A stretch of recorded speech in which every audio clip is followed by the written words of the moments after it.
The Rajahmundry press క్లబ్లో బుధవారం జరిగిన మీడియా సమావేశంలో కాంగ్రెస్ పోలవరం నిర్మాణం నిర్వాసితుల అధ్యయన committee chairman S Martin Luther, parliament coordinator TK Vishweshwar Reddy, urban జిల్లా అధ్యక్షులు బాలేపల్లి మురళీధర్, కాంగ్రెస్ నాయకురాలు ఆకుల భాగ్యలక్ష్మి సీఎం చంద్రబాబు తీరుపై ఆగ్రహం వ్యక్తం చేశారు. ప్రాజెక్టు వల్ల నిర్వాసితులవుతున్న 1,60,000 కుటుంబాలకు పరిహారం ఇవ్వకుండా వచ్చే ఏడాది మార్చిలో పోలవరం ప్రాజెక్టును జాతికి అంకితం చేస్తామని ప్రకటించడం దారుణమన్నారు. కాంగ్రెస్ నాయకులు మెడవరపు భద్రందొర, తాడి సూరిబాబు, బర్రె సుబ్రహ్మణ్యం, మోతు శారద, చిన్న మురళీకృష్ణ, కిషోర్ కుమార్ జైన్, డాక్టర్ వీరభద్రరావు పాల్గొన్నారు.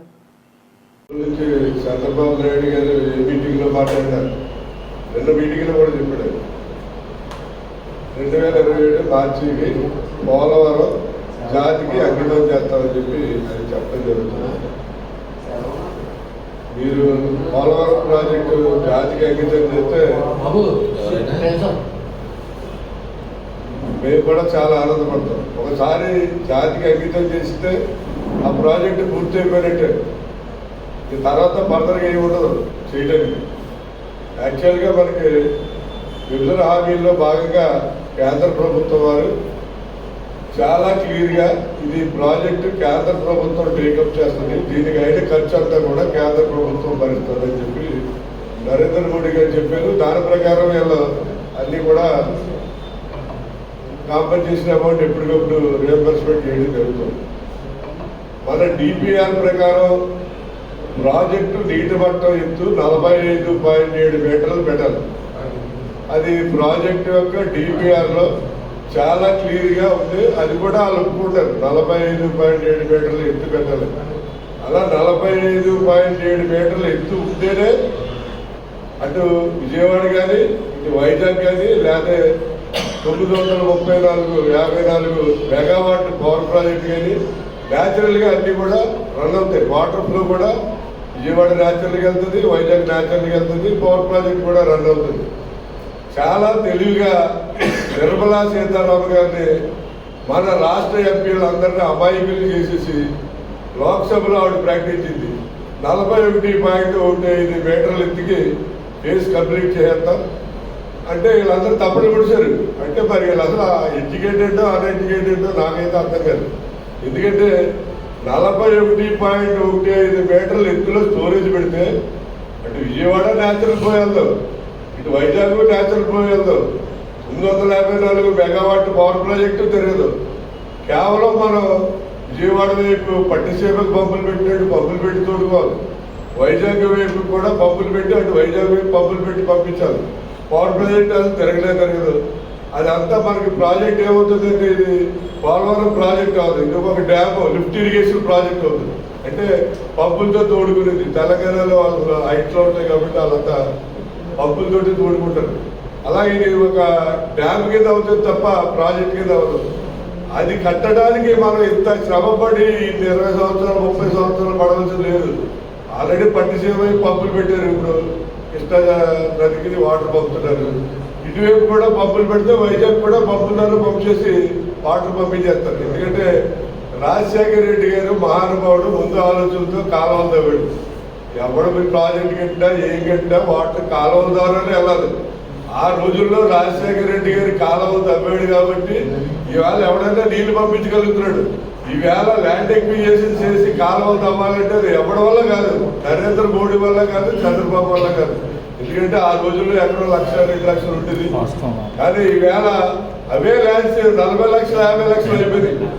అక్కడ మనం కాలువలు తవ్వాలంటే ల్యాండ్ ఎక్విజిషన్ చేయాలంటే అసలు ఎవరి వల్ల కాదు. ఈ ప్రాజెక్ట్ ఇప్పటికీ కంప్లీట్ అవుతుంది.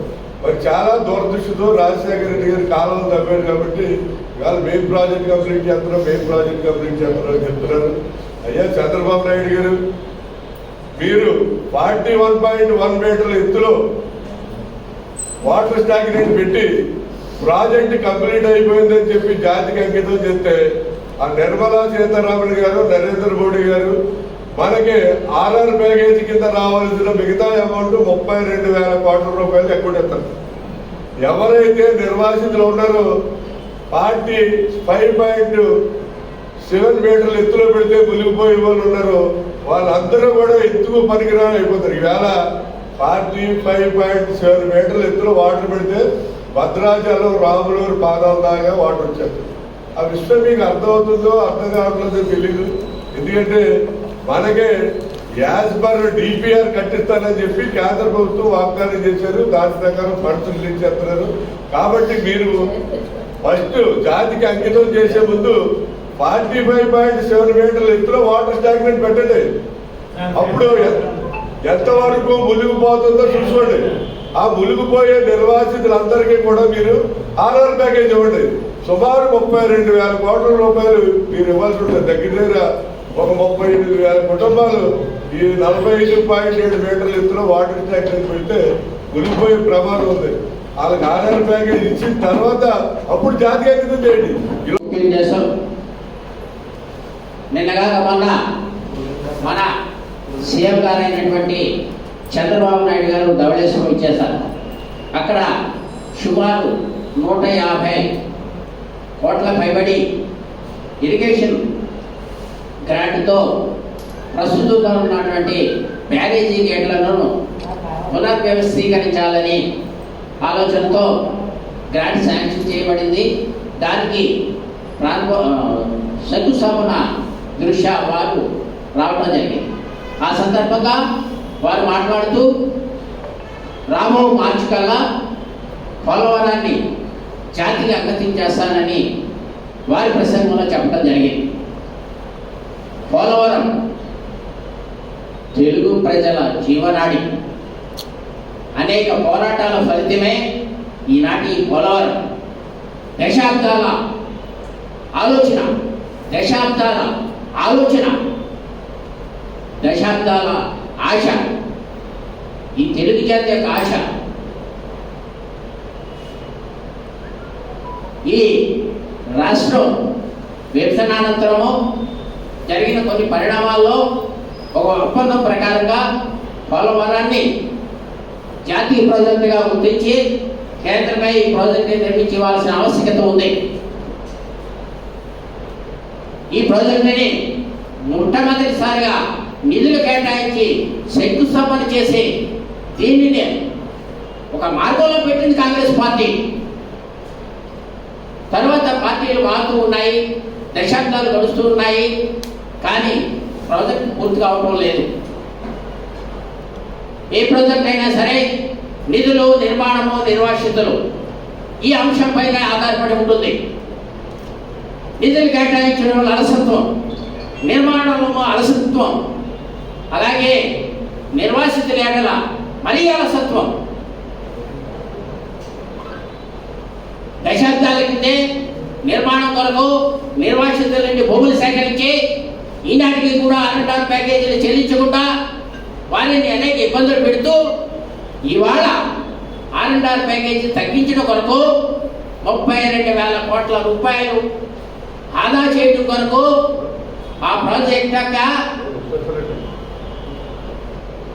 ఎత్తును తగ్గించి ఈ రాష్ట్ర ప్రజలకు అన్యాయం చేయాలని ప్రస్తుతం ఉన్న నాయకులు ఆలోచన చేస్తున్నారు. ఇది చాలా దుర్మార్గమైన చర్య. బహుళాంతక ప్రాజెక్టు నుంచి ఆఖరికి ఎత్తిపోతల పథకం స్థాయిలో ఈ ప్రాజెక్టు నిర్మాణం తూతూ మాత్రంగా జరిపి ప్రజలకు అన్యాయం చేయాలి, ఇది మేమేదో సాధించామని చూపించుకోవాలనే ఆలోచనతో ప్రస్తుతం ప్రభుత్వంలో ఉన్న పెద్దలు ఉన్నారు. దీన్ని నిరసిస్తూ మా పార్టీ తరఫున మా షర్మిలమ్మ గారు ఒక కమిటీని ఏర్పాటు చేయడం జరిగింది.